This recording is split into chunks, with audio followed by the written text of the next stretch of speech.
Hmm. This call is now being recorded. Call is now taking place.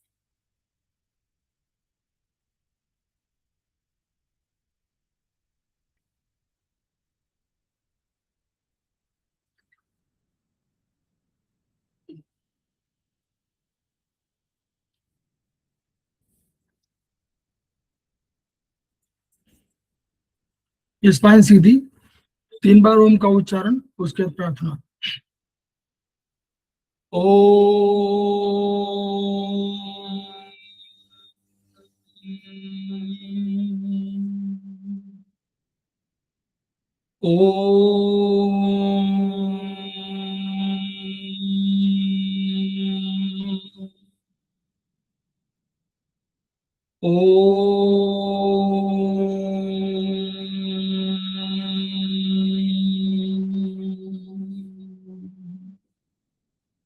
वह शक्ति हमें दो दयानिधि, कर्तव्य मार्ग पर डट जाएं, पर सेवा पर उपकार में हम निज जीवन सफल बना जाएं। वह शक्ति हमें दो दयानिधि, कर्तव्य मार्ग पर डट जाएं। हम दीन दुखी निबलों विकलों के सेवक बन संताप हरे, जो है बिछड़े भूले भटके उनको तारे खुद तर जाएं। वह शक्ति हमें दो दयानिधि, कर्तव्य मार्ग पर डट जाएं। चल देश दम्भ पाप छूट, अन्याय से निश दिन दूर रहे, जीवन हो शुद्ध सरल अपना, शुचि प्रेम सुधारस बरसाए। वह शक्ति हमें दो दयानिधि, कर्तव्य मार्ग पर डट जाए। निज आन मान मर्यादा का प्रभु ध्यान रहे, अभिमान रहे। जिस देव भूमि में जन्म लिया, बलिदान उसी हो जाए। वह शक्ति हमें दो दयानिधि, कर्तव्य मार्ग पर डट जाए, पर सेवा पर उपकार में हम निज जीवन सफल बना जाए।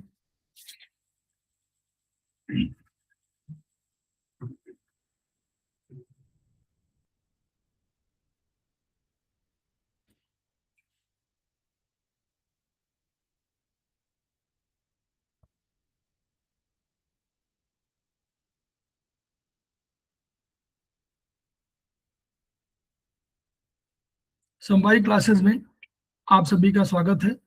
हमारे बीच में श्रीमती वर्षा श्रीवास्तव, उपाध्यक्ष समवायी फाउंडेशन उपस्थित हैं, उनका स्वागत है। हमारे बीच में पूनम गुप्ता मैडम उपस्थित हैं, उनका स्वागत है। हमारे बीच में दिव्य बख्शी जी उपस्थित हैं, उनका स्वागत है। हमारे बीच में विष्णु प्रिया मैडम उपस्थित हैं, उनका स्वागत है। सभी लोग सीनियर थेरेपिस्ट हैं, उनका स्वागत है। हम लोग समवायी फाउंडेशन के सदस्य हैं और हम लोग एक्यूप्रेशर शोध प्रशिक्षण एवं उपचार संस्थान प्रयागराज से संबद्ध हैं। वहाँ के मनीषी ब्रह्मलीन MP खेमकर सर के हम ऋणी हैं, जिनकी वजह से संस्थान को यह शोहरत प्राप्त हुई है। हमारी इस एक्यूप्रेशर विधा को इतनी ख्याति और इतनी उन्नति मिली हुई है। खेमकर सर के कुछ सपने हैं, उनके कुछ मोटो हैं। उनका मोटो है each one reach one, each one treat one, each one teach one.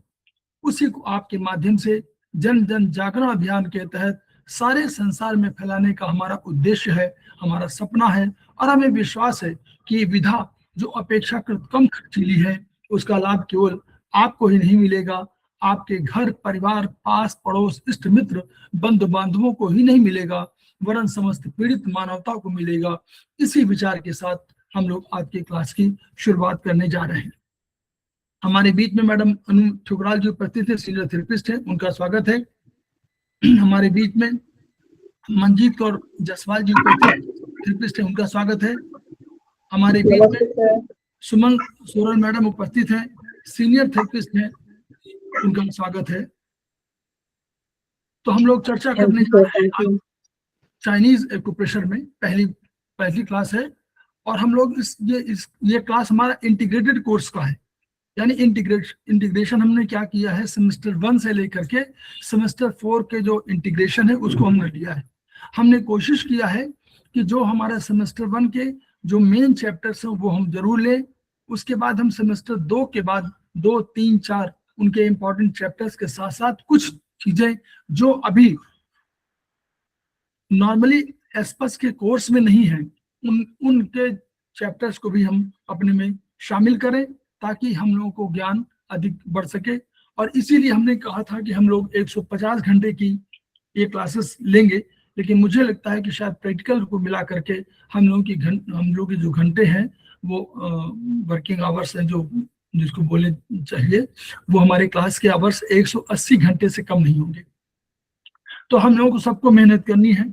हमारा उद्देश्य ये है कि हमारे साथ जो लोग जुड़े हुए हैं, ये हमारा फाउंडेशन का नाम ही समवाई है, और समवायो अप्रत्यक भावो द्रव्यादीना गुणे मता है स नित्यो यत्र हि द्रव्यम न तत्रो नियता गुण।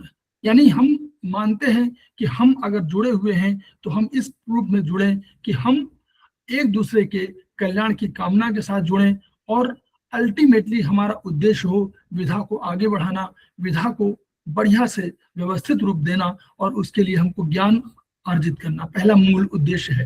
अगर हम ज्ञान अर्जित नहीं करेंगे, हम पढ़ेंगे नहीं, तो हम पीड़ित मानवता की रक्षा नहीं कर सकते। हम किसी रोग को दूर करने में हमारी भूमिका थोड़ा सा कमजोर पड़ेगी। इसलिए हम चाहते हैं कि सब लोग ध्यान रखें। इसके बाद स्टडी ग्रुप जो बनाया गया है उसमें अपने ज्ञान के आधार पर थोड़ा सा उसमें कुछ ऐड भी करें, और जो कोई समस्या किसी को आती है वो जरूर उसमें लिखें, ताकि हमारे जो लोग जुड़े हुए हैं वही, क्योंकि हमारे पास सब सीनियर थेरेपिस्ट हैं। हमारे बीच में मोहेश कुमार जी उपस्थित हैं, सीनियर थेरेपिस्ट हैं, उनका भी स्वागत है।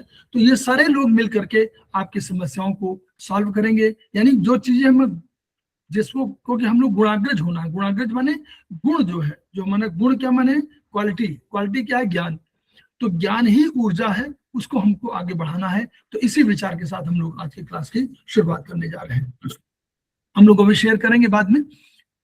थोड़ा सा चाइनीज एक्यूप्रेशर से हम लोग शुरुआत कर रहे हैं। तो हम लोग मानते हैं कि चाइनीज एक्यूप्रेशर में वो सारी चीजें हैं। एक्यू माने होता है कि जो शरीर में हमारे स्किन के थोड़ा सा अंदर स्थित ऐसे छोटे छोटे बिंदु हैं जहां पर ऊर्जा हमारी संग्रहित हो सकती है, या जहां रुकती है ऊर्जा, इसको आप कह सकते हैं। उन्हीं को हमको प्रेशर देना है।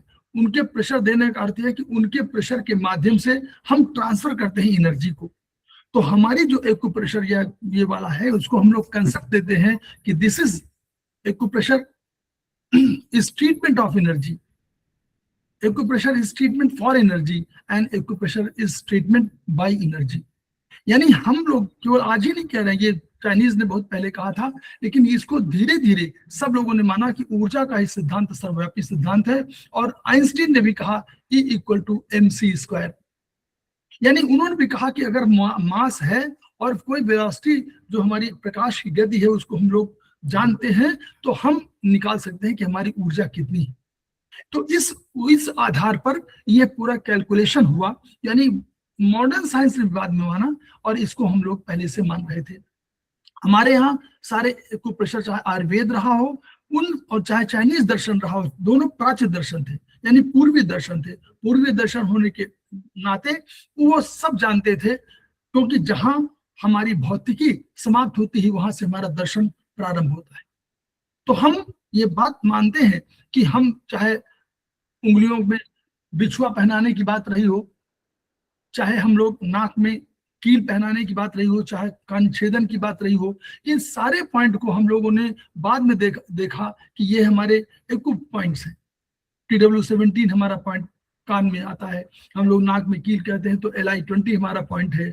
हम लोग अगर स्पाइन की बात करें तो स्पाइन में हम लोग अगर प्रेशर दे रहे थे तो वो भी भीष्म पितामह का एग्जाम्पल आप जानते हैं, वहां भी कहीं ना कहीं हमारे पीछे क्या था, वो ऐसे पॉइंट थे, यूबी यूरिनरी ब्लडर के मेरिडियन के पॉइंट थे, जो हम लोगों ने बाद में जाना।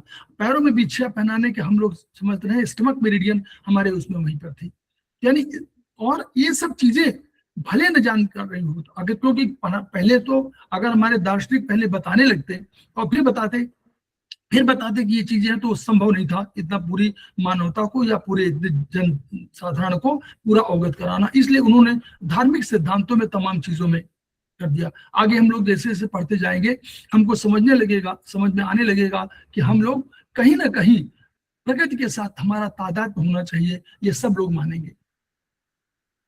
हमारे बीच में यशपाल मदान जी उपस्थित हैं, उनका भी स्वागत है। तो हम लोग चर्चा करने जा रहे हैं, शुरुआत करने हिस्ट्री के संबंध में, कि ये आयुर्वेद हो चाहे जिसको हम आयुर्वेदिक एक्यूप्रेशर बात करें, तो आयुर्वेद एक सिद्धांत है।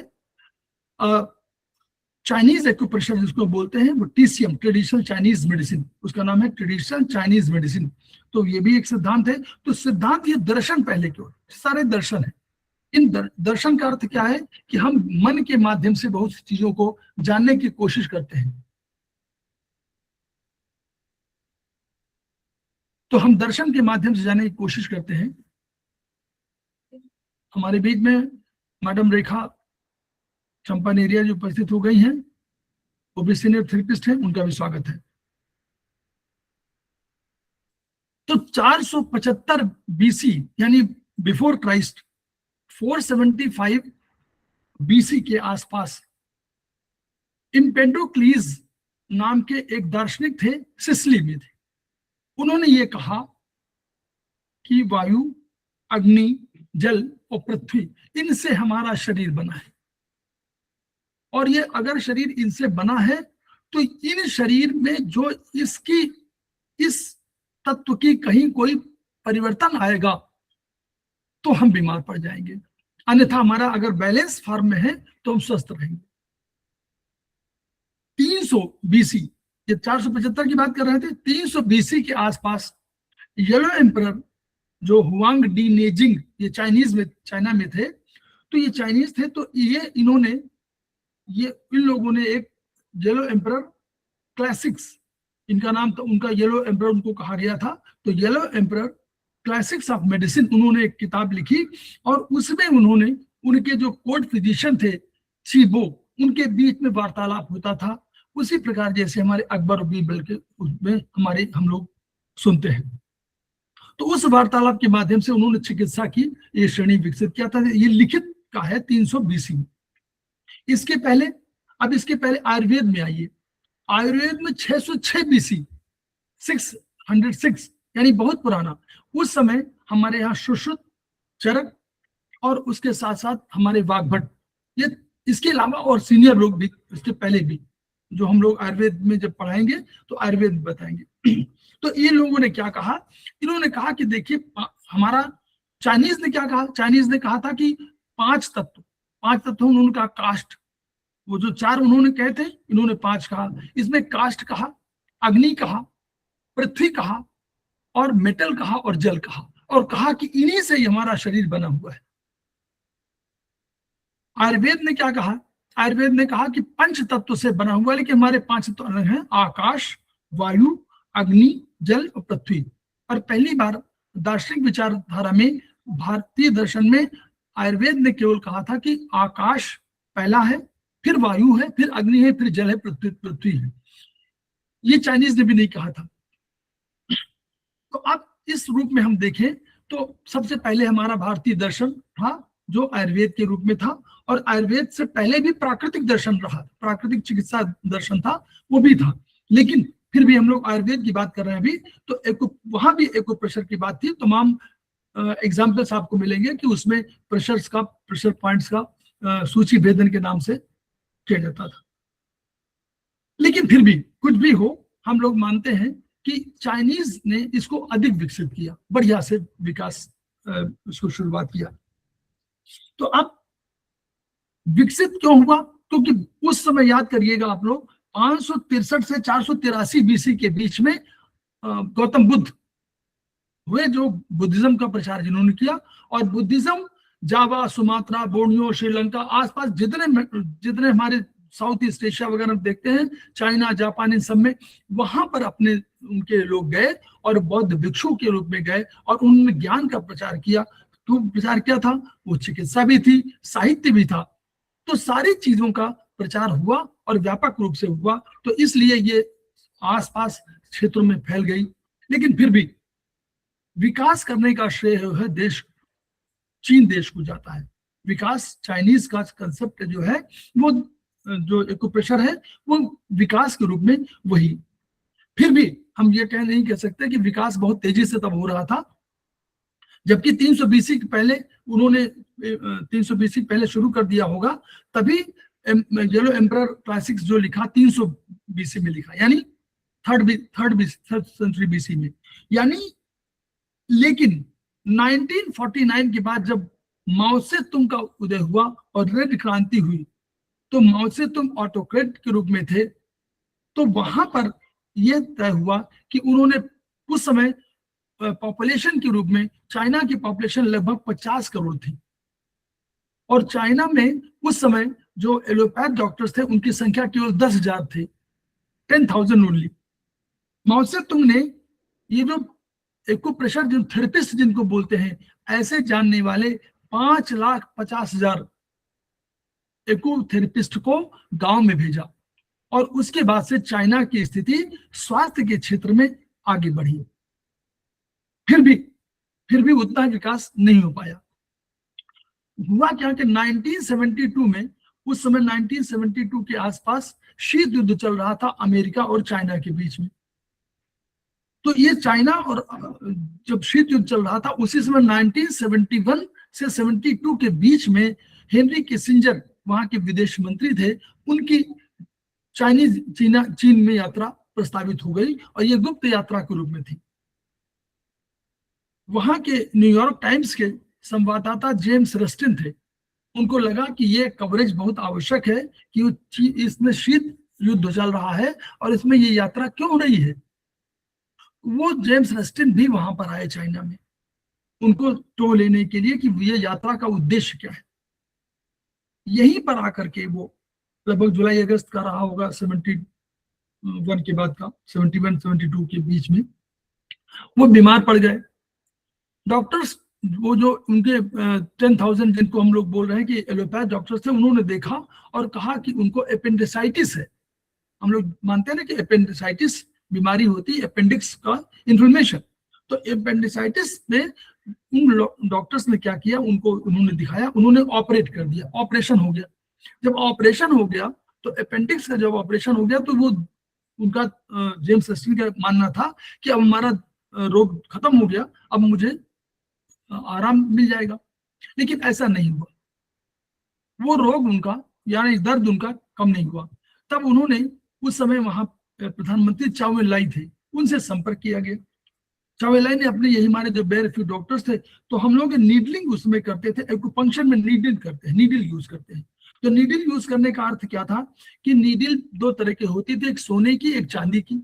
तो सोने की जब लगाते थे वो टोनिफिकेशन था, और चांदी की जब लगाते थे तो वो सिडेशन था। तो उन्होंने हमारे बेयरफुट, जो उसमें बेयरफुट डॉक्टर्स कहते थे, बेयरफुट माने नंगे, बेयरफुट डॉक्टर्स के रूप में इनका कंसेप्ट था। इन्हीं से ट्रीटमेंट शुरू हुआ और उन्होंने नीडलिंग किया। एसटी, आप लोग पढ़ेंगे आगे चल के, एसटी 36.5 स्टमक का, स्टमक मेरिडियन में 36.5 का जो पॉइंट है, उस पर उन्होंने नीडलिंग किया और सफेद लगाई, यानी सिडेशन किया। उस सिडेशन के बाद, वो सिडेशन लगभग 40 सेकेंड से और वो 1.5 घंटे तक का हो सकता है, अकॉर्डिंग टू नीड। तो वो जब किया तो वो, उसके बाद फिर जेम्स रस्टिन को दर्द नहीं हुआ। जेम्स रस्टिन आश्चर्यचकित दिए हुए कि जो चिकित्सा विधा हम लोग मानते हैं कि हमारी सबसे एलोपैथ सबसे हाईएस्ट लेवल की है, वो हमको ठीक नहीं कर पाई। और ये विधा जो हमारी ओरिएंटल, उसमें ओरिएंटल कही जाती थी, उनके उनके जमाने में ओरिएंटल माने पूर्व की तरफ, तो ओरिएंटल स्टडी थी, तो ओरिएंटल स्टडी ने इसको हमको ठीक कर दिया। उसने जो रिपोर्ट नेक्स्ट डे भेजी न्यूयॉर्क टाइम्स को, उसने संसार में तहलका मचा दिया, और पहली बार इस चाइनीज विधा का जो प्रचार, व्यापक प्रचार होना था, विश्व के दरवाजे इसके लिए खोल दिए गए। वहां पर ये हमारा इतिहास है, जो चाइनीज दर्शन कैसे हमारा डेवलप हुआ। तो वहां दर्शन हुआ, विश्व में जब हुआ तो विश्व ने आप उसको एक्सेप्ट किया अच्छे रूप में, और फिर हमारे वहां पर ओरिएंटल स्टडी वहां भी होने लगी अमेरिका में। इस तरह ये हमारी वहां की हिस्ट्री है जो हम लोग को जानना जरूरी है।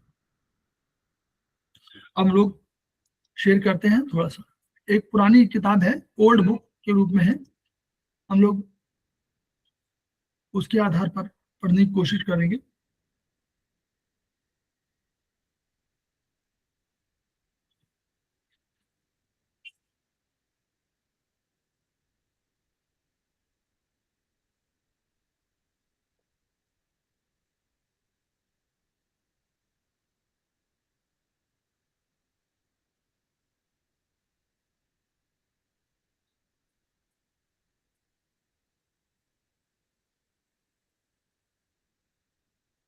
ये एक किताब है, अब तो ऑब्सोलीट है, वो पहले संस्थान की ही किताब थी, ओल्ड बुक है ये, अब वो सब खत्म हो गई वहां से, अब नई किताबें आई हैं।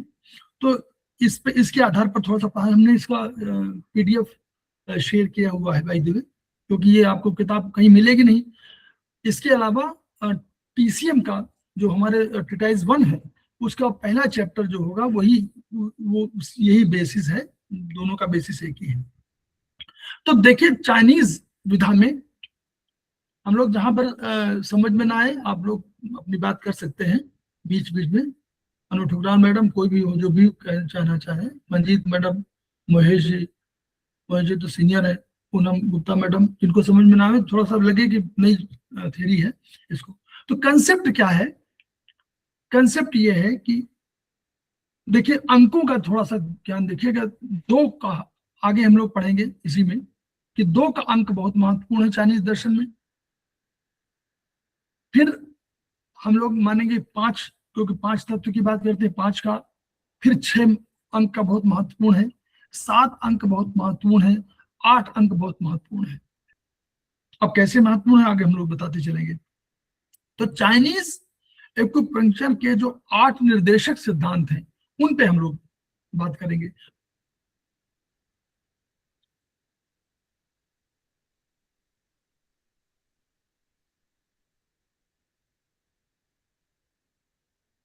मैडम डीएस कोठा उपस्थित है, उनका स्वागत है।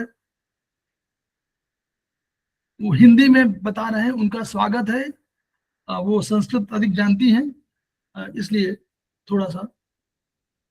तो कंसेप्ट क्या था, तो कैसे थ्योरी डेवलप की जाती है, तो तब जब तक थ्योरी नहीं मालूम होगी हम लोग प्रैक्टिस में नहीं आ पाएंगे। तो उनकी पहली थ्योरी जो थी, इन यांग का कंसेप्ट है, जो चाइनीज दर्शन का सबसे महत्वपूर्ण दर्शन है, सबसे महत्वपूर्ण सिद्धांत है इन यांग। इसी के आधार पर सारी चिकित्सा विधा है। तो इन यांग का सिद्धांत है, संक्षेप में इसको अलग से हम बताएंगे, लेकिन संक्षेप में बता दें आपको कि इन यांग का सिद्धांत का अर्थ यह है कि प्रकृति, उन्होंने कहा कि प्रकृति ने अपने को 5 रूपों, 2 रूपों में प्रकट किया, एक इन और एक यांग। तो ये प्रकृति की सत्ताएं ही हैं जो इन है और एक यांग है, और इन यांग से ही समस्त वस्तुओं की सृजन हुआ है। आगे कोई भी डेवलप हुई है तो इन यांग की वजह से ही। तो इस पे इन यांग की थ्योरी बहुत चर्चित थ्योरी है, जिस पर कि उनका पूरा बेस, मतलब चाइनीज दर्शन बेस इसी पर, इन यांग पर है। आगे हम लोग पढ़ेंगे, थोड़ा बहुत इस पर जिक्र करेंगे, फिर हम अलग से एक चैप्टर के रूप में पढ़ेंगे। दूसरी शक्ति क्या थी? कम और अधिक। तो यह दो, हमने कहा इन यांग 2, यानी 2 का अंक बहुत महत्वपूर्ण हो गया। फिर क्या है? कम अधिक, यानी ऊर्जा। हम जब कह रहे हैं कि ऊर्जा का सिद्धांत है, तो ऊर्जा या तो हमारे शरीर में किसी जगह कम होगी या किसी जगह अधिक होगी। तो कम और अधिक, यानी ऊर्जा कम होगी तो हमको पहचानना होगा कि ऊर्जा हमको बढ़ाना है, और अधिक हमारे शरीर में ऊर्जा है तो हमको घटाना है। फिर आया कि आंतरिक या बाहरी, तो आंतरिक बाहरी का उन्होंने कहा कि ऊर्जा हमारे शरीर में, हमारे शरीर के बाहरी भाग में अधिक है या कम है, या हमारे आंतरिक भाग में कम ज्यादा है। तो हमको ये पहचानना है कि ये जो रोग आ रहा है वो रोग किस प्रकार का है, ये आंतरिक रूप में है या हमारे बाहरी रूप में है, केवल बाहरी अभी है, शरीर में अंदर नहीं पहुंचा हुआ है। फिर आया कि नहीं, शरीर ये जो रोग है उसकी प्रगति क्या है, ये हॉट वाली है या कोल्ड वाली है, ये उष्ण का कैरेक्टर वाली है या ये ठंडे वाली है। तो यानी क्यों, क्योंकि ये देखा गया कि शरीर एक सामान्य टेम्परेचर पर काम करता है, तो इसलिए उन्होंने कहा नेचर बताना जरूरी है कि हमारा ये उष्ण है कि शीत है, ठंडक लगी है कि हमको गर्मी की वजह से कोई समस्या हो रही है। तो ये सिद्धांत, तो इसमें देखिए 8 इसको बोलते हैं 8 गाइडिंग प्रिंसिपल। तो 8 यानी 8 का सिद्धांत बहुत पॉपुलर हो गया, यानी 2 अंक बहुत महत्वपूर्ण, फिर 8 अंक बहुत महत्वपूर्ण हो गया, तो ये उसका हो गया। तो ये उनके 8 निर्देशक सिद्धांत गाइडिंग प्रिंसिपल के रूप में जाने जाते हैं। दूसरा सिद्धांत क्या है, पंच तत्व सिद्धांत। जैसे कि हम लोगों ने कहा था कि सिसिली में माना गया था, यानी यूरोप में माना गया था कि ये चार ही हमारे तत्व हैं जो कंट्रोल कर रहे हैं, जो जिनसे हमारी रचना हुई है। लेकिन नहीं, चाइनीज ने कहा नहीं, 5 तत्व का सिद्धांत है। इसमें बस ये है कि उन्होंने ये नहीं कहा ये कि प्रथम कौन है अंतिम कौन है। तो यानी 5 तत्व का सिद्धांत रखा गया कि पंच तत्व। उन्होंने कहा पहला कास्ट, वुड, इंग्लिश में वुड, हिंदी में कास्ट। दूसरा क्या है, दूसरा उन्होंने कहा फायर, जिसको अग्नि कहा गया। तीसरा उन्होंने कहा कि पृथ्वी, जिसको अर्थ कह दिया गया। चौथा उन्होंने कहा मेटल, जिसको हम लोग धातु कह सकते हैं। और 5वां उनका जल, जिसको हम वाटर कह सकते हैं। तो उन्होंने कहा कि इन चीजों से ही हमारे शरीर की रचना हुई है, यानी प्रकृति की जितनी भी चीजें हैं इन्हीं से निर्मित हुई है। यानी हर में और आप में, सब में यही तत्व हैं, इन्हीं तत्वों से हमारे शरीर की रचना हुई है। यह शरीर में, किसी के शरीर में वायु तत्व अधिक, वो कास्ट अधिक है, किसी में आपको फायर अधिक है, किसी में मेटल अधिक है, किसी में जल अधिक है, और किसी में पृथ्वी तत्व अधिक है। लेकिन है इन्हीं का कॉम्बिनेशन, अलग अलग कॉम्बिनेशन में संभव है, लेकिन इन्हीं पर। फिर उन्होंने एक और चीज कह दिया कि भाई ठीक है, ये तो हमारा पंचतत्व सिद्धांत है, लेकिन उन्होंने कहा कि एक और कंसेप्ट दिया कि हमारे अब भौतिक और पराभौतिक, हम आयुर्वेद जब पढ़ाएंगे तो भौतिक पराभौतिक अलग से डिफाइंड है। यहां देखिए कैसे डिफाइंड है भौतिक पराभौतिक। देखिए कॉम्परेटिव स्टडी भी करते जाइएगा, जैसे जैसे आप अगले सेमेस्टर में पढ़ेंगे आप कॉम्परेटिव स्टडी से अपने ज्ञान को बढ़ाते जाएंगे। कंपैरिजन करना, भौतिक और पराभौतिक हम बहुत स्पष्ट रूप से भारतीय दर्शन में देखेंगे, यानी आयुर्वेदिक में। यहाँ क्या है, यहाँ भी उन्होंने भौतिक और पराभौतिक को डिफाइन किया। कैसे किया, उन्होंने कहा कि जो हमारा शरीर है ये तो हमारे पंच तत्वों से बना हुआ है, लेकिन इसके साथ उन्होंने कहा कि हम इस शरीर के साथ एक ऊर्जा शरीर, यानी जो पराभौतिक शरीर है वो जुड़ा हुआ है। तो कोई रोग जब भी आएगा तो पहले पराभौतिक शरीर में, यानी पहले ऊर्जा शरीर में आएगा। इस ऊर्जा शरीर में ही परिवर्तन होगा, तभी हमारे भौतिक शरीर में परिवर्तन होगा। यानी बीमारी हमारे भौतिक शरीर में बाद में आएगी, पहले हमारे शरीर, ऊर्जा शरीर प्रभावित होगा। तो यानी इस प्रकार उन्होंने पराभौतिक और भौतिक शरीर को भौतिक और पराभौतिक के रूप में मान्यता दे दिया, माना। हम लोगों ने तो स्पष्ट रूप से कहा, तो हम देखेंगे, लेकिन उन्होंने कहा कि नहीं, हमारा जो है ऊर्जा शरीर। तो अब इस ऊर्जा शरीर में अगर कोई परिवर्तन हुआ है तो उस परिवर्तन को हम ठीक कर सकते हैं। ऊर्जा जहां अधिक है वहां कम कर दें, जहां कम है वहां अधिक कर दें। तो इस रूप में अगर ऊर्जा शरीर में परिवर्तन होता है तो भौतिक शरीर में परिवर्तन अपने आप हो जाएगा।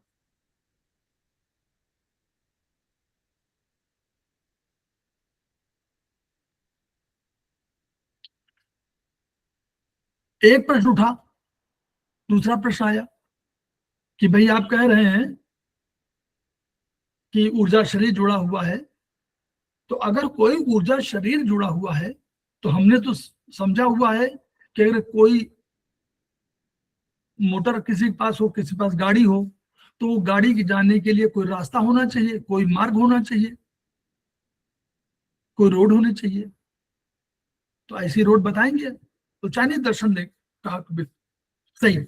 उन्होंने कहा कि शरीर में जो ऊर्जा है, ऊर्जा शरीर है, अब ये शरीर, एक ऊर्जा शरीर बाहर जुड़ा हुआ है भौतिक शरीर के साथ, तो इस ऊर्जा शरीर से भौतिक शरीर में जाने का रास्ता केवल एक ही है, वो है मेरिडियन।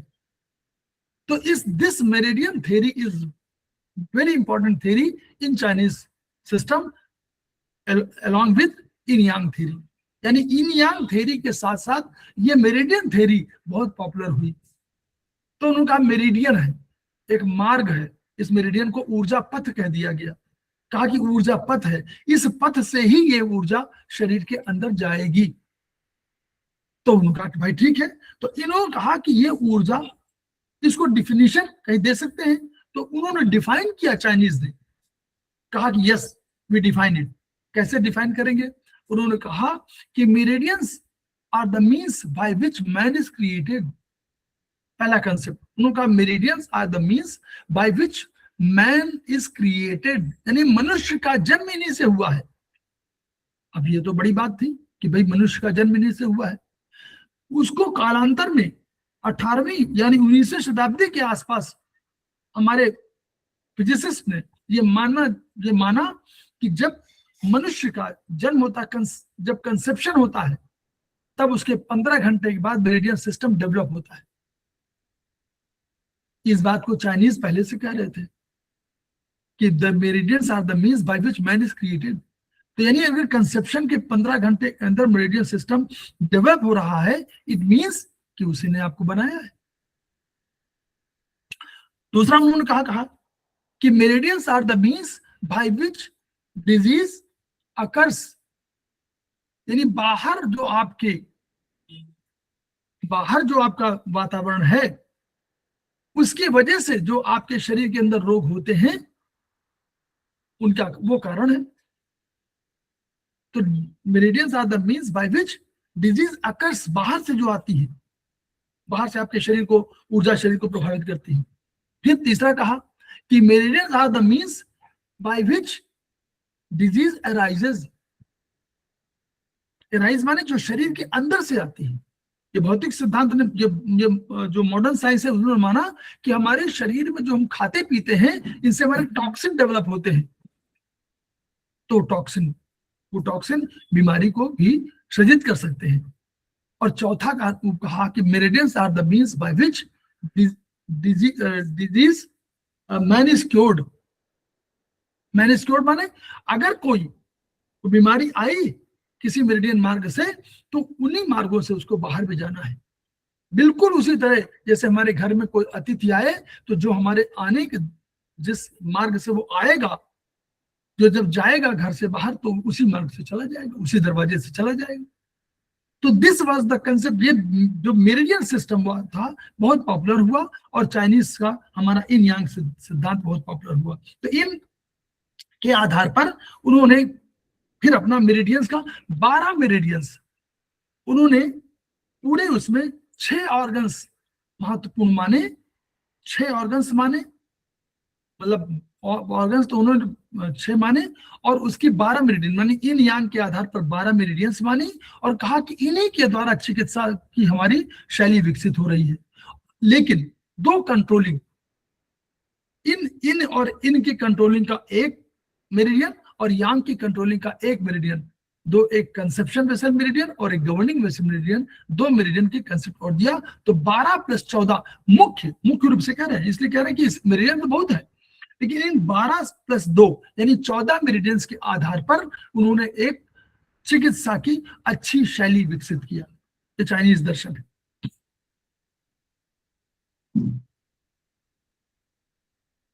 अब ये बात आई कि भाई ठीक है, हम लोग ऊर्जा की बात तो कर रहे हैं, कि आपने कह दिया ऊर्जा की बात, हम क्या कहें?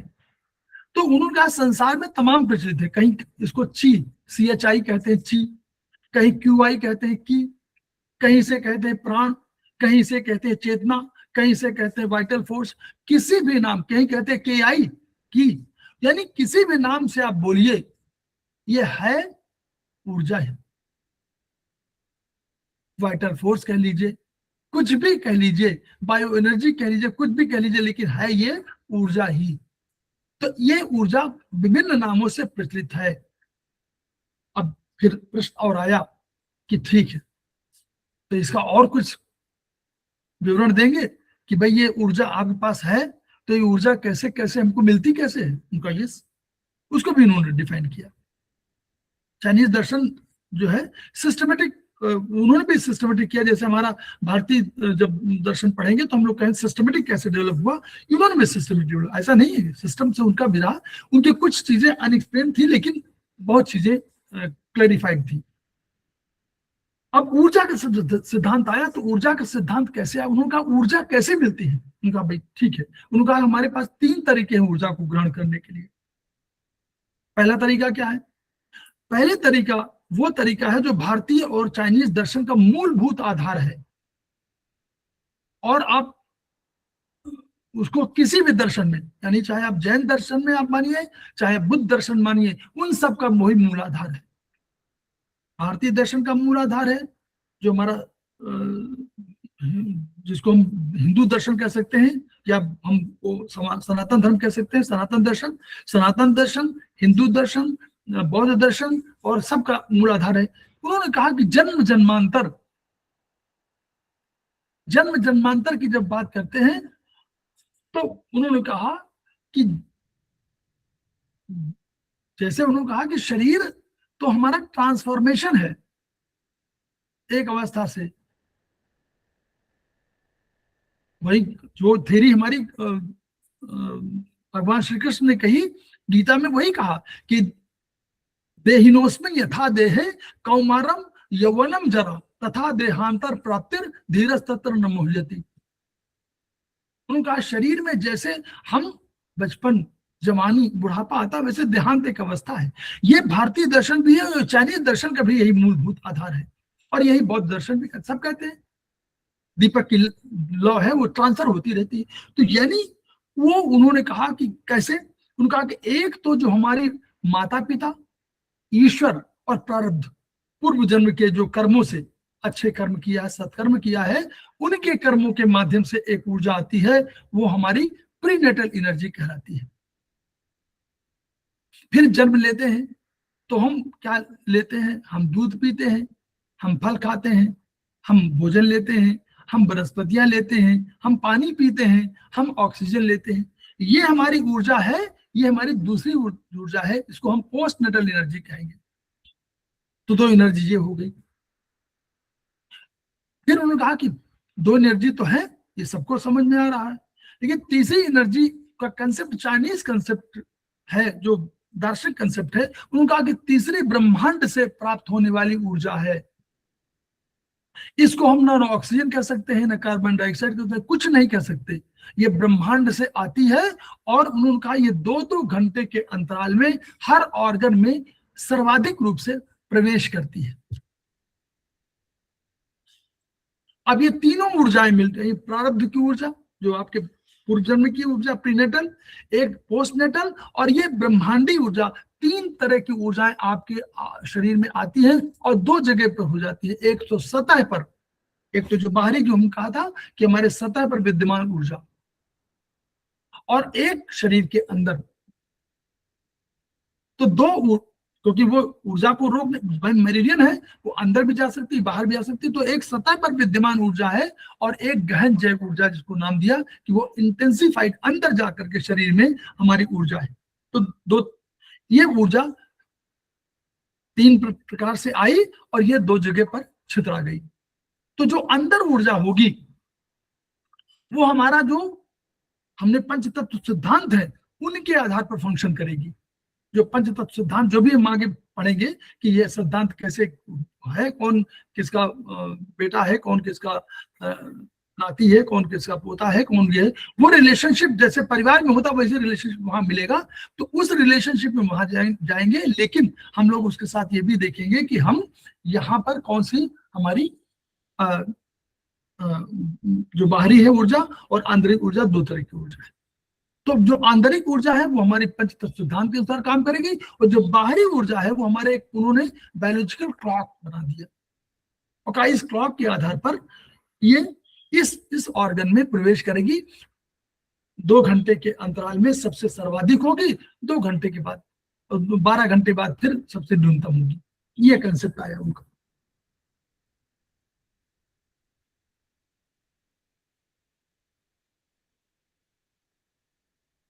अब ऊर्जा है तो भाई अब आगे थोड़ा सा संक्षेप में कि ऊर्जा है तो ऊर्जा को लगातार सतह प्रवहमान होना चाहिए। जैसे जीवन है, जीवन में ऊर्जा है तो जीवन लगातार प्रवहमान है। आपके हाथ पैर सब फंक्शन करते हैं, हार्ट फंक्शन करता है, लंग्स फंक्शन करता है, आंखें फंक्शन करती हैं, सब सारा शरीर का सब, तो वैसे ही प्रवहमान होना चाहिए जीवन चलने का नाम। जब तक प्रवहमान ऊर्जा है तब तो ऊर्जा बैलेंस फॉर्म में है, मतलब रुकावट इस रूप में। अगर मूवमेंट रुका या मूवमेंट अलग हो गया, उल्टा हो गया, इधर हो गया, कैसे भी मूवमेंट हो गया, रुकावट हुई, किसी भी प्रकार की रुकावट हुई तो ऊर्जा का असंतुलन भी हो रहा है। एक तो कम ज्यादा हो रहा है, लेकिन अगर ऊर्जा रुक रही है तो भी ऊर्जा को असंतुलन में हम लोग उसको क्या करते हैं, हम लोग अपने इस दर्शन में यानी इस सिद्धांत में, इस जो हमारी थेरेपी है इसमें हम ऊर्जा को प्रवहमान बनाते हैं, रोकते नहीं है। तो अब हम लोग थोड़ा थोड़ा उनकी चर्चा करते चले, इन यांग सिद्धांत पे थोड़ा चर्चा होगी। हम लोग इन यांग पर अलग से फिर एक पूरा क्लास अलग से इस बात साथ में लेंगे। तो उन्होंने कहा कि देखिए हर प्रकृति ने अपने को दो, प्रकृति क्या है, अविभाज्य है, प्रकृति को विभाजित नहीं कर सकते हम, संपूर्ण है, शक्तिशाली है। उस प्रकृति ने 2 रूपों में प्रकट किया अपने को, और एक जो है हमारा इन हुआ, एक यांग हुआ। यांग की शक्ति ऊपर की ओर चली गई, उसने स्वर्ग की रचना कर दिया, और इनकी शक्ति नीचे की ओर चली गई और उसने पृथ्वी की रचना कर दिया। ऊर्जा संगनित हो गई और उसने जाकर के पृथ्वी की रचना किया, और पृथ्वी और स्वर्ग के बीच में मानव का अस्तित्व आया।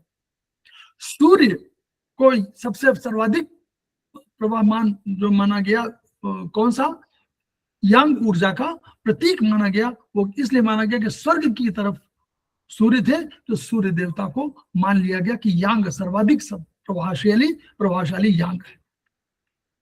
पृथ्वी हो गई। अब इन यांग के सिद्धांत पे आगे उन्होंने कहा कि देखिए कोई कारण और प्रभाव का सिद्धांत नहीं है, कौन पहले है, कौन इन पहले है कि यांग पहले, कोई नहीं कह सकता। इन और यांग एक दूसरे कॉम्प्लीमेंट्री है।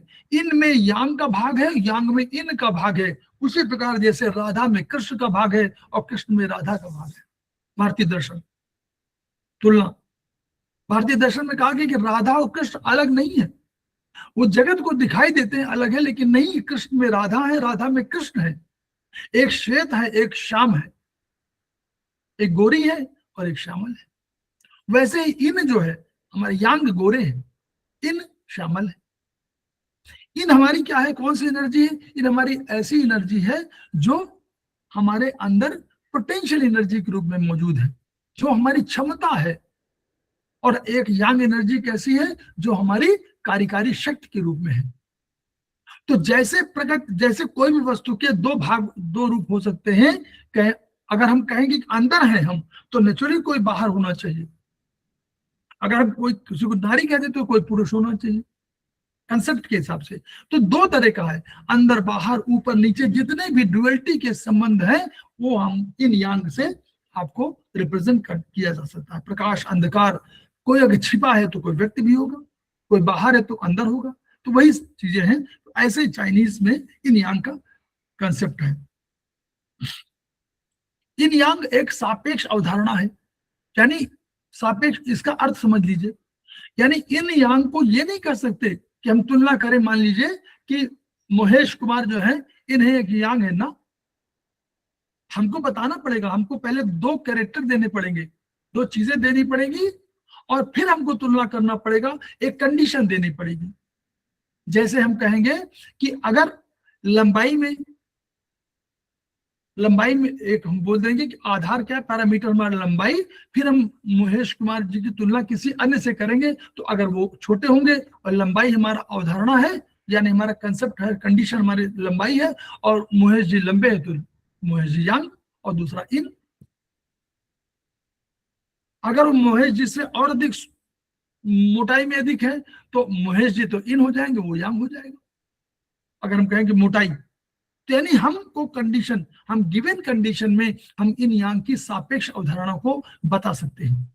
अगर हम सूर्य की कहें, सूर्य और पृथ्वी, और हम कहें चमकीले के आधार पर बताइए, तो सूर्य हमारा यांग है, पृथ्वी हमारी इन है।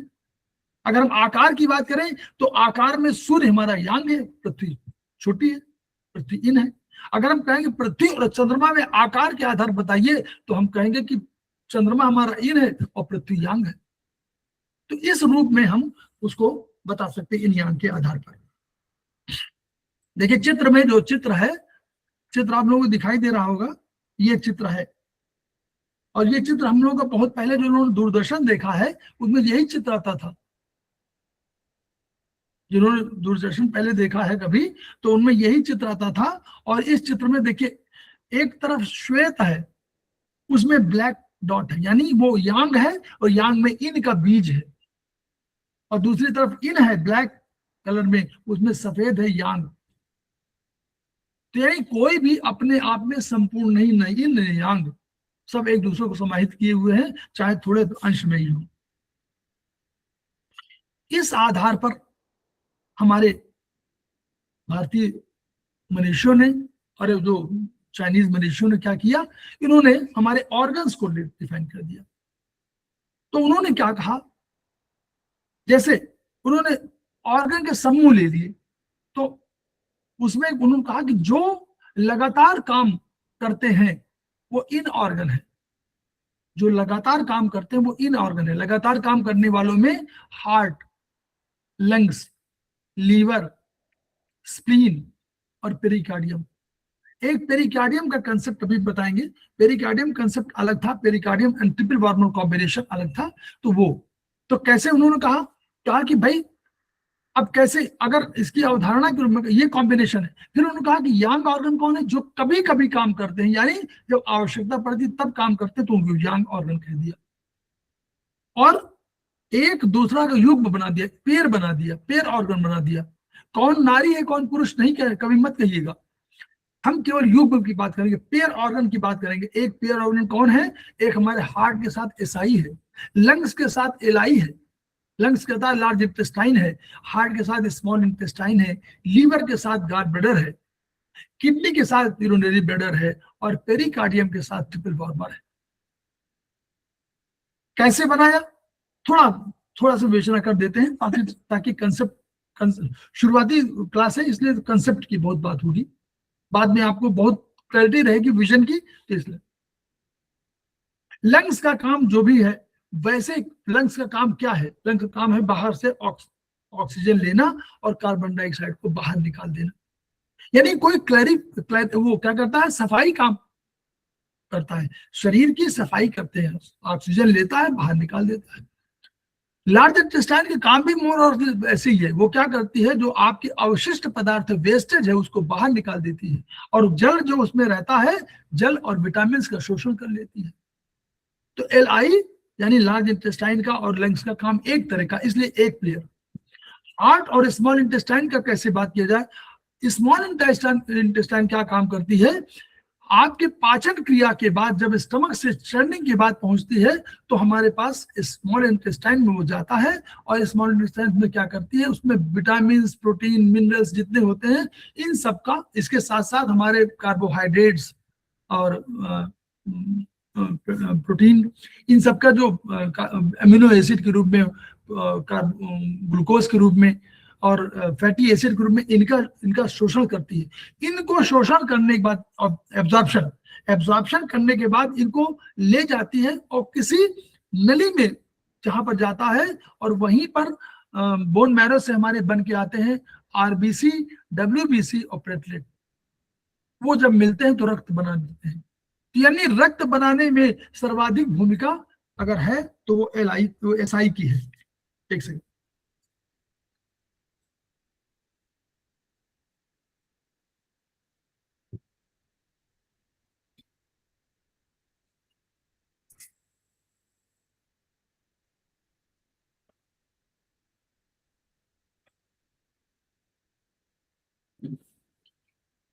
तो जब स्मॉल इंटेस्टाइन ने बना दिया, रक्त बना दिया, तो रक्त को ये हुआ कि रक्त की समस्या हुई कि रक्त को बाहर भेजा कैसे जाएगा। तो भेजने के लिए हमारे पास कोई सिस्टम है, कोई बताना चाहेगा? कोई बताना चाहेगा कि हमारे पास भेजने के लिए, रक्त को भेजने, circulatory system sir. Yes, circulatory system, very good, circulatory system हमारे पास है। तो हार्ट ने कहा कि भाई हम तैयार हैं, हमारे पास कौन है, हमारे पास आर्टरीज है, हमारे पास वेन्स है, हमारे पास लिम्फेटिक सिस्टम है। तो उन सब के माध्यम से उन्होंने सबको सेल्स को डिस्ट्रीब्यूट कर दिया। तो दोनों काम एक तरह का हुआ, एक क्या कर रहा था, एक बना रहा था और एक डिस्ट्रीब्यूट कर रहा था। तो दोनों किसके लिए, रक्त को ट्रांसफर करने के लिए जिम्मेदार हो गए। तो इसलिए दोनों को एक pair organ. Liver bile juice बना रहा था, वो स्टोरेज कर रहा था कि भाई हमको हमेशा न देना पड़े और जब आवश्यकता हो तभी दें। तो उसने कहा स्टोरेज हमारे पास चाहिए। किचन में आपने खाना बनाया और खाना बना रहे, कोई खाने वाला नहीं, तो आपके पास स्टोरेज चाहिए ना, कि जब आएंगे तब खा लेंगे। तो वैसे ही लीवर और गार्बेल्टर का रिलेशनशिप था, उनको दोनों को एक पेयर में रख दिया गया। यूबी और किडनी का रिलेशनशिप एक ही तरह था, जल तत्व का, एक जल तत्व को बाहर निकालता था कि भाई उसमें से वेस्टेज निकल रहा है, और वेस्टेज को स्टोरेज कहीं करता था, वो यूबी में करता था, यूरिनरी ब्लैडर में, और यूरिनरी ब्लैडर आवश्यकता अनुसार उसको बाहर निकाल देता था। एक बचा वो स्टमक और स्प्लीन, दोनों का काम क्या था, जैसे ही आप भोजन ले रहे हैं तो स्टमक और स्प्लीन दोनों मिलकर के उससे ऊर्जा बना रहे थे और ये ऊर्जा को आगे यूज कर रहे थे। तो यानी उनका भी रोल हो गया। अब बचा एक ऑर्गन जिसको कि कोई ऑर्गन मॉडर्न साइंस नहीं मानती है, ट्रिपल वार्मर को। Pericardium is the covering of heart. उसको एक दर्जे तक बर्दाश्त भी कर सकती है, भाई कवरिंग ऑफ हार्ट है। तो पेरिकार्डियम को चाइनीज दार्शनिकों ने माना कि इसका बड़ा रोल है, इसलिए उन्होंने उसको ऑर्गन मान लिया, और उसके ऑर्गन की कॉम्बिनेशन युग्म के पेयर के रूप में उन्होंने मान लिया किसको, ट्रिपल वार्मर को। Triple warmer was a concept only, ये कोई ऑर्गन नहीं है, ये कंसेप्चुअली है, इसलिए मॉडर्न साइंस भी नहीं मानती इसको, लेकिन दार्शनिक भारतीय चाइनीज दार्शनिक इसको मानते हैं। ट्रिपल वार्मर का संबंध शरीर में 3 तरह के वार्मर हैं। एक ऊपर का वार्मर जिसका हार्ट और लंग्स जिम्मेदार है, एक बीच का वार्मर जिसके लिए हमारा स्प्लीन और स्टमक ये सब जिम्मेदार है, और तीसरा हमारा जो है लोअर वार्मर जिसके लिए किडनी और लीवर जिम्मेदार है। तो ये 3 वार्मर की वजह से हमारे शरीर का सारा टेम्परेचर जो है वो बैलेंस फॉर्म में रहता है, तीनों वार्मर। तो वो रखा गया। तो इन पेरिकार्डियम और ट्रिपल वार्मर के रोल में ये कहा गया। तो इस तरह इन्होंने बनाया कि आधार ये है, इसी के आधार पर प्रोटोकॉल बना। कम अधिक, भाई ऊर्जा अगर किसी जगह कम हो जाएगी तो ऊर्जा को बढ़ाना पड़ेगा, और ऊर्जा अगर कम अधिक हो जाएगी तो वहां घटाना पड़ेगा। असंतुलन अपने आप अपना कोई लक्षण के रूप में बताएगा, तो उसी के आधार पर हम लोग ये देख लेते हैं, और तब हम डिफिशियंसी और एक्सेस के आधार पर रोग का इलाज करते हैं ऊर्जा के आधार पर। आंतरिक बाहरी, इंटरनल एक्सटर्नल, जैसे अभी हमने कहा था कि जो हमारी ऊर्जा है वो इंटरनली जाती है और एक्सटर्नल लेवल पर रहती है। पहले तो बाहर आती है, और तो अगर रोग शुरू में ऊर्जा से रोग हो रहे हैं, अब ऊर्जा अगर बाहर पड़ी हुई है तो हमारी बाहरी रोग है। ऊर्जा शरीर के अंदर प्रवेश कर गई और वहां कहीं कम ज्यादा हो गई तो ये आंतरिक माना जाएगा। तो इस आधार पर हम लोग समझते हैं कि हमारा ऊर्जा का संतुलन अंदर शरीर के अंदर हुआ है, कि उसको रोग से कहते हैं कि रोग अंदर घुस गया है कि बाहर है, तो हम उसके आधार पर कहते हैं। और वही थ्योरी यही है कि बाहरी ऊर्जा आती है वो ऑर्गन में 2-2 घंटे की प्रवेश करती है, सर्वाधिक रहती है, बाद में 12 घंटे में कम रहती है। तमाम सिद्धांत आगे उसमें पढ़ेंगे हम लोग। हॉट एंड कोल्ड, शरीर का सारा टेम्परेचर एक पीएच पर निर्भर करता है, पावर ऑफ हाइड्रोजन पर निर्भर करता है। एक शरीर का एक टेम्परेचर होता है, एक आंतरिक वातावरण होता है, उस वातावरण में हमारे सारे फंक्शन, अगर मॉडर्न साइंस की बात करें, उस वातावरण में ही हमारे सारे शरीर के फंक्शन, ऑर्गन फंक्शन करते हैं। हार्मोन्स, एंजाइम्स, तो हमारे pH 8 पर सर्वाधिक रूप से काम करते हैं, pH 8। 0 से लेकर 14 तक में पीएच होता है, पावर ऑफ हाइड्रोजन एक स्केल मानी गई है। 7 हमारी न्यूट्रल मानी गई है जो वाटर का होता है। 7 से कम अगर होती है तो हम मानते हैं कि एसिडिक कैरेक्टर है, और 7 से अधिक होती है तो हम लोग कहते हैं कि एल्कलाइन कैरेक्टर है, यानी क्षारीय। क्षारीय अगर है तो हमारे शरीर का बैलेंस होना चाहिए, क्षारीय होना आवश्यक है। केवल 3 जगहों पर एल्कलाइन होना चाहिए, जैसे आपका पीएच, आपका सलाइवा का पीएच 6.3 से 6.8 होना चाहिए। यूरिन का हमारा होना चाहिए 6 के आसपास होना चाहिए, क्योंकि वहां पे नीचे से कोई बैक्टीरिया ना आ पाए, इसलिए आपको वहां पर एसिडिक कैरेक्टर होना चाहिए। और हमारा स्टमक का 0.8 से 1.2 पीएच होना चाहिए जब चर्निंग कर रहा हो, जब अपना उसका वहां से भोजन को पचा करके बाहर निकाल रहा हो चर्निंग के बाद। तो इसलिए इसको हॉट एंड कोल्ड, शरीर में गर्मी अधिक आक्रमण कर रही है कि सर्दी आक्रमण कर रही है, इसके आधार पर हम जानेंगे, तब हम लोग उसका ट्रीटमेंट कर पाएंगे।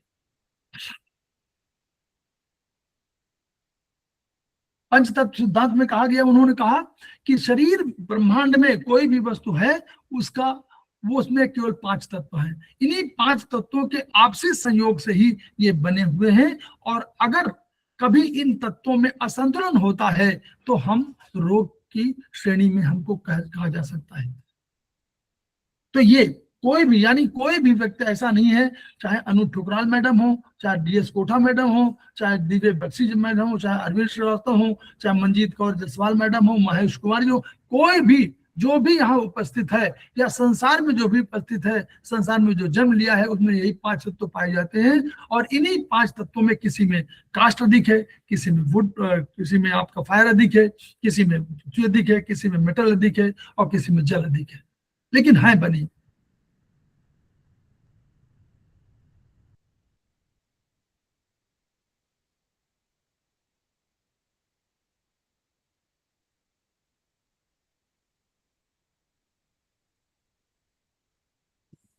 ये थोड़ा सा ये चित्र आपको बता दें, ये उन्होंने दिखाया, देखिए इसमें देखिएगा, इसमें एक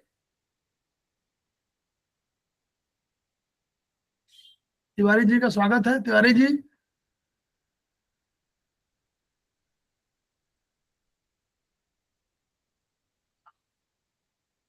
तिवारी जी आपका स्वागत है। सर प्रणाम। प्रणाम, स्वागत है। 5-7 मिनट अधिक ले सकता हूँ, पहला क्लास है। Yes sir please. आप 5 अधिक ले लीजिएगा, 5-7 आप भी ले लीजिएगा। तो हम लोग बता रहे थे कि देखिए ये जो चित्र आप देख रहे हैं, इस चित्र की विशेषता आप देखिए, इसमें सारे तरफ क्या है,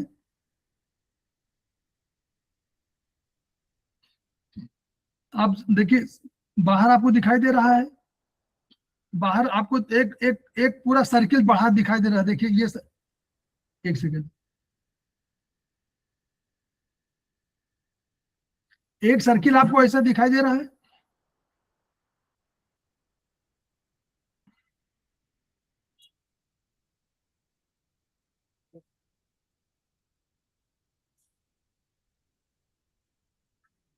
जो दिख रहा है सर।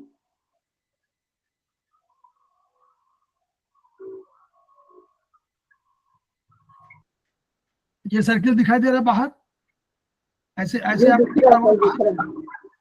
दिख रहा है ना। देखिए चारों तरफ आप पहले देखिए, एक बड़ा सर्किल ऐसे करके यूं दिया है ऐसे, फिर आपको छोटे छोटे सर्किल दिए हैं। ये आपको रिप्रेजेंट किया गया, कैसे रिप्रेजेंट किया गया, कहा गया कि देखिए हम लोग कहते हैं यांग बाहरी है, यांग को बाहरी कहा गया, और इनको अंदर, इन अंदर है ना, इन अंदर डूबा हुआ है, और यांग बाहर है। यांग की ऊर्जा ऊपर की ओर गई थी तो हल्की थी, और इनकी ऊर्जा नीचे गई थी क्योंकि भारी थी। तो जो अंदर है वो हमारा इन है, जो बाहर है हमारा यांग है। तो इसमें दिखाया गया सारे, और 5, पहले तो 5 तत्व दिखाए गए। 5 तत्व में क्या है, पहले देखिएगा आप, वाटर लिखा हुआ है, दिख रहा है वाटर, बोलिए, कोई बोले। ये दिख रहा है सर। वाटर, दूसरा हमको दिख रहा होगा वुड, तीसरा दिख रहा होगा हमको फायर, चौथा दिख रहा होगा हमको अर्थ, 5वां दिख रहा होगा मेटल। है सर्किल के रूप में। एक सर्किल में वाटर, सारे ये 5 सर्किल जो बनाए गए हैं, ये 5 तत्व है हमारे, ठीक है। बोलते जाइए, कम्युनिकेट करिए, ताकि सब यही समझ लें, तो आगे समझाएंगे दूसरे लोग, लेकिन हम थोड़ा बता दे रहे हैं। फिर क्या है, फिर हर ऑर्गन में उन्होंने इन और यांग, हर तत्व में इन और यांग के आधार पर दोनों क्या रखे, ऑर्गन रखे। तो जैसे हम लोग कहते हैं कि वुड के साथ उन्होंने जोड़ा, वुड के साथ लीवर और गार्बेडर को जोड़ा। तो गार्बेडर यांग है इसलिए बाहर की ओर है, लीवर अंदर की ओर है क्योंकि इन है। क्लियर। फिर फायर की बात जब कही, तो फायर में उन्होंने 4 लिए, 5 तत्वों में 6 ऊर्जाओं का कंसेप्ट आया। तो उसमें फायर में 2 तरह की ऊर्जा हुई। उन्होंने कहा एक तो हॉट है, एक हॉटनेस है। तो इसलिए अंदर की ओर उन्होंने जो इन हार्ट रखा और बाहर की ओर उन्होंने स्मॉल इंटेस्टाइन रखा क्योंकि यांग है, और अंदर की तरफ बाहर की तरफ ट्रिपल वार्मर रखा क्योंकि यांग है, और अंदर की तरफ रखा उन्होंने पेरिकार्डियम क्योंकि इन है। फिर हम पृथ्वी की ओर गए तो स्टमक हमारा यांग था, कभी कभी काम करता था जो यांग है, और स्प्लीन हमेशा काम करती थी इसलिए इन है। तो इन अंदर और स्टमक बाहर, मतलब यानी स्प्लीन और अंदर और स्टमक बाहर। फिर हमारे पास मेटल है, तो मेटल में लंग्स और लार्ज इंटेस्टाइन रखा गया था। लंग्स हमारा अंदर रहेगा क्योंकि इन है, और लार्ज इंटेस्टाइन बाहर रहेगी क्योंकि यांग है। जल में किडनी और यूबी यूरिनरी ब्लैडर रखा गया था। यूरिनरी ब्लैडर यांग है, कभी कभी काम करता है इसलिए वो बाहर की तरफ रखा गया, और किडनी को अंदर की तरफ रखा गया। फिर तीर दिखाए गए आपको, तीर जो बाहरी तीर बने हुए, ये वाले तीर, ये तीर दिखाई दे रहा है, ये वाले, इनको जो बिल्कुल सतह में बने हुए, ये इन तीरों की बात कर रहे हैं। ये तीर जो है ये दिखा रहा है कि ऊर्जा ऐसे ही बढ़ रही है, यानी वाटर से किसकी तरफ बढ़ रही है, वुड की तरफ, वुड से फायर की तरफ, फायर से अर्थ की तरफ, अर्थ से मेटल की तरफ, और मेटल से जल की तरफ।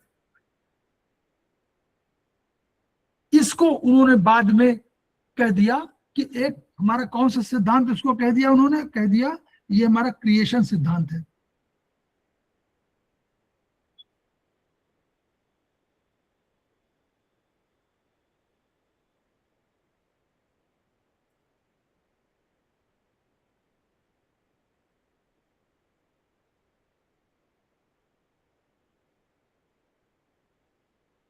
ये उनका कहा, कहते हैं कि क्रिएशन सिद्धांत है।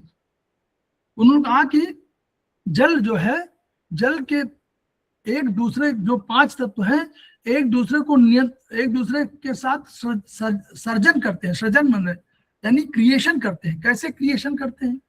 उन्होंने कहा कि अगर पौधों को पानी न दें आप, तो क्या होगा, पौधा मर जाएगा। तो जल पौधे का यानी वुड का क्रिएटर है, वुड का सर्जक है।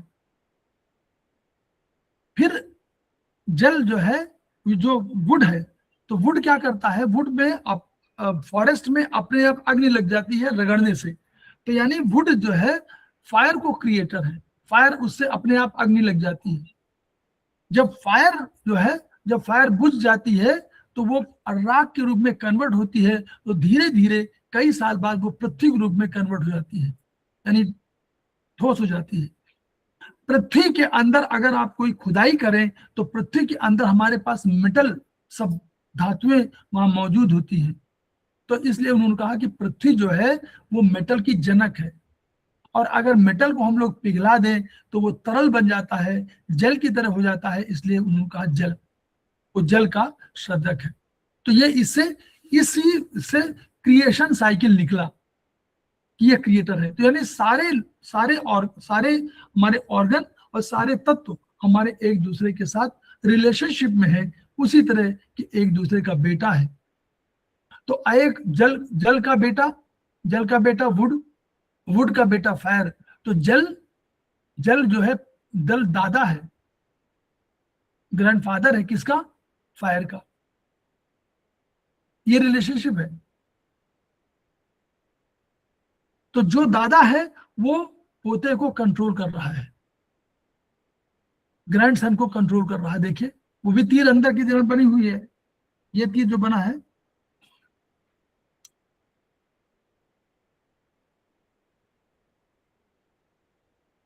ये तीर बना ना, ये देखिए ये तीर बना है,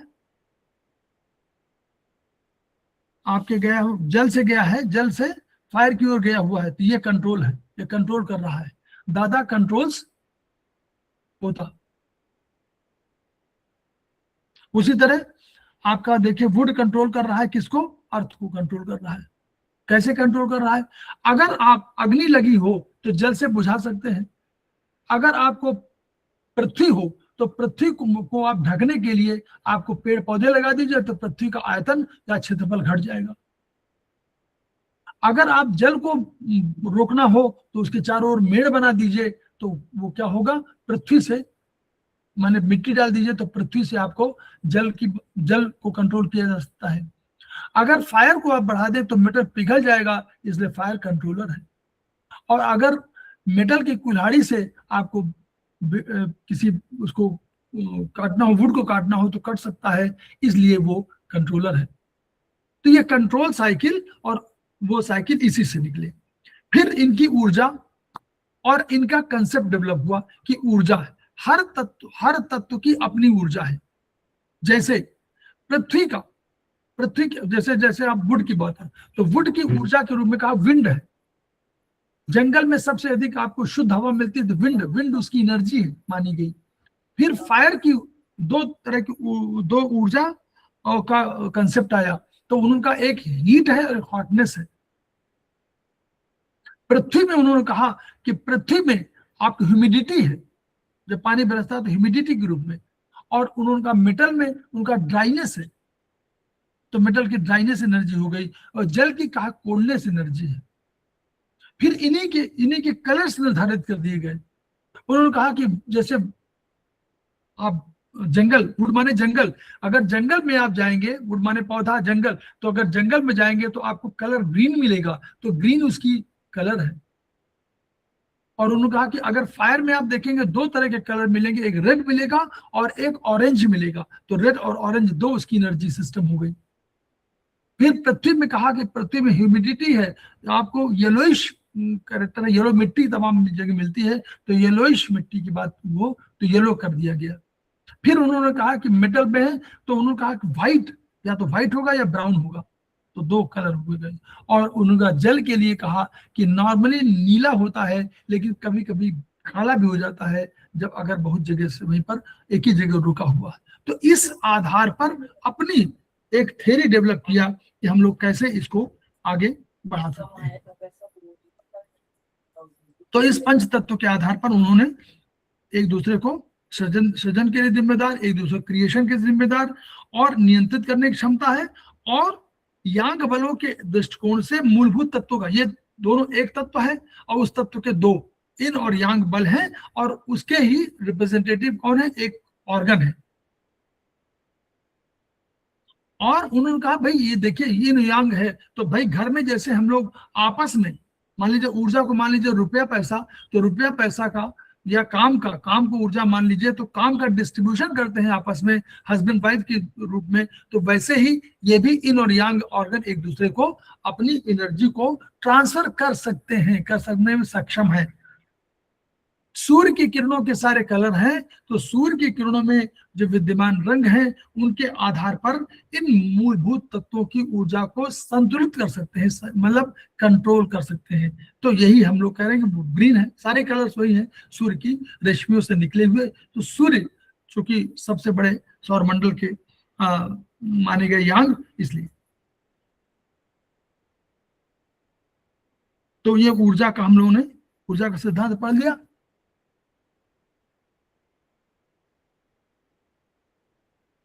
बस एक 2 मिनट के लिए आपको एक उसका वो बता दें।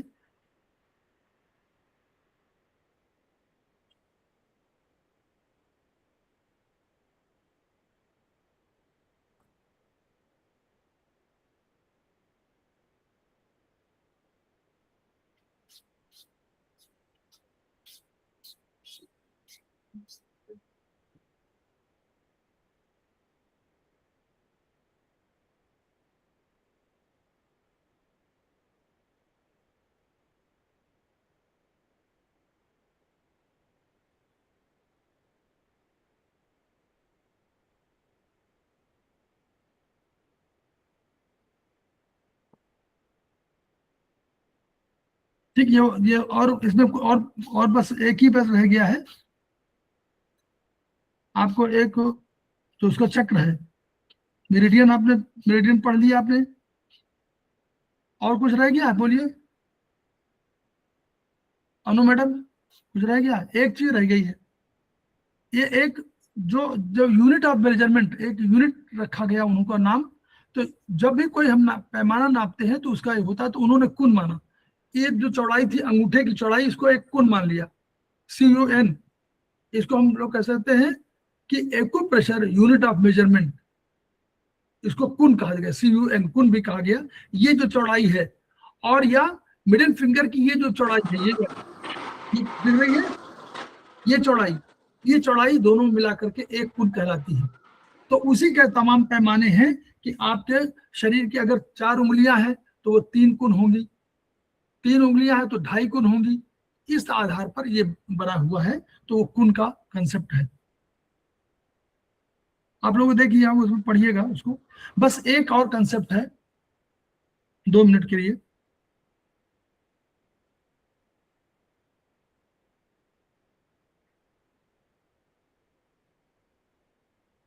ऊर्जा जो आती है वो बता दें आपको, जो आगे पेज में है, इसी आगे पेज में है। ऊर्जा जो आती है, तो उन्होंने ये माना था, भारत चाइनीज दार्शनिकों ने, कि 3 से 5 ऊर्जा लंग्स में आती है। तो 3 से 5 ऊर्जा लंग्स में आती है, सर्वाधिक रहती है। फिर 5 बजे से 7 बजे तक वो लार्ज इंटेस्टाइन में चली जाती है, सबसे सर्वाधिक वहां रहती है। 2-2 घंटे का अंतराल था ना। फिर उसके बाद 7 से जब 3 से 5, 5 से 7 हो गया, 7 से 9 स्टमक में जाती है, स्टमक में रहती है। फिर उसके बाद वो स्प्लीन में जाती है, 9 से 11 रहती है। फिर 11 से 1 हार्ट में जाती है, और हार्ट में रहती है सर्वाधिक। फिर 1 से 3 वो आपको स्मॉल इंटेस्टाइन में चली जाती है। फिर 3 से 5 यूरिनरी ब्लैडर में जाती है। उसके बाद किडनी में चली जाती है 2 घंटे के लिए। किडनी से फिर पेरिकार्डियम में जाती है। पेरिकार्डियम से फिर ट्रिपल वार्मर में जाती है। ट्रिपल वार्मर में 2 घंटे बाद फिर चली जाती है गॉल ब्लैडर में, और अंत में 1 बजे रात से 3 बजे रात तक लीवर में चली जाती है। तो यानी जो 11 बजे से लेकर के 11 से 1 और 1 से 3 का समय है, वो गॉल ब्लैडर और लीवर का समय है। तो ये उन दार्शनिकों ने माना कि ये जो गॉल ब्लैडर है या लीवर जो फंक्शन करता है, तो उस समय हम लोगों को उसके पहले ही सो जाना चाहिए, पहले ही सो जाना चाहिए। उसमें ये विलंब नहीं करना चाहिए कि हम लोग उसका वेट करते रहे, क्योंकि लीवर को अपना बहुत से अपने फंक्शन करने होते हैं। तो इसलिए डिटॉक्सिफिकेशन काम करना होता है। इसलिए उन्होंने कहा कि ये 11 बजे के बाद तो आपको जागने का कोई अधिकार नहीं होना चाहिए। तो कोशिश हम लोगों को करनी चाहिए 11 बजे। ये जो हम चार्ट है, इस चार्ट में आप देखिएगा 3 से 5, और उससे 12 घंटे बाद न्यूनतम होती है। पहले 3 से 5 सर्वाधिक है, तो 3 से 5 रात को जो वो आएगा, शाम को आएगी, उसमें होगी। तो ये हमको बताना था। इसके बाद हम लोग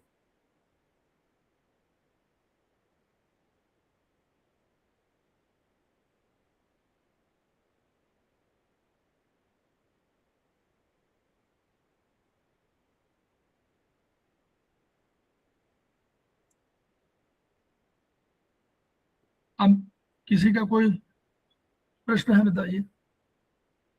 कोई प्रश्न किसी का है? Rekha madam, Yashpal sir, Ajit Maurya madam.